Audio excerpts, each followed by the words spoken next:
சில கேன்சர்ஸ் முக்கியமா இப்போ காமனா இருக்கிறதுல பிரஸ்ட் கேன்சர்ஸ்க்கு நீங்க எடுக்கும்போது கண்டிப்பா முடி கொட்டுறது இருக்கும். இப்போ வாய் பகுதியில வர கேன்சர்ஸுக்கு எடுக்கிறதுனாலயோ, உணவு குழாயில இருக்கிறதோ, கர்ப்பப்பை வாய் புற்றுநோயில இருக்கிறதுக்கு, இதுக்கெல்லாம் முடி கொட்டுறது வராது. இப்ப அதுக்கெல்லாம் நம்ம வேற டைப் ஆஃப் கீமோதெரபி போடுவோம். அதுக்கு ரிலேட்டடான ரத்த அணுக்கள் குறையிறது, வாமிட்டிங் இருக்கிறது, இந்த மாரி சைட் எஃபெக்ட்ஸ் தான் இருக்கும். ஸோ எல்லாத்துக்குமே அப்படி இருக்கும்னு கிடையாது. கீமோதெரபினாலே முடி கொட்டும்.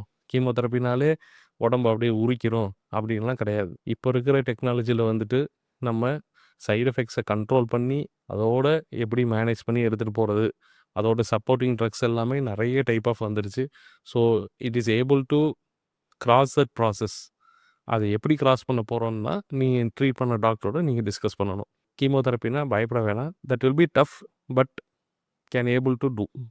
அதுதான் நான் சொல்ல வரேன். ஒரு எல்லாம் ஈஸி ஒண்ணும் இல்லையே அப்படின்னு நானும் சொல்லல. அது டஃப்பா தான் இருக்கும். ஆனா கடந்து போக முடியும். முடிஞ்சதுக்கப்புறம் ஒரு பியூட்டிஃபுல் லைஃப் அதுக்கப்புறம் இருக்கு. அப்படிங்கிற மனசுல வச்சுட்டு அத கடந்து போவோம். முடி கொட்டுறத பத்தி நீங்க பெருசா யோசிக்க வேணாங்கிறது என்னோட கருத்து. அத பெருசா எடுத்துக்கிட்டு, உங்களோட அதுக்கப்புறம் இருக்கக்கூடிய நல்ல லைஃப நம்ம தொலைச்சிட வேணாம். சரியா?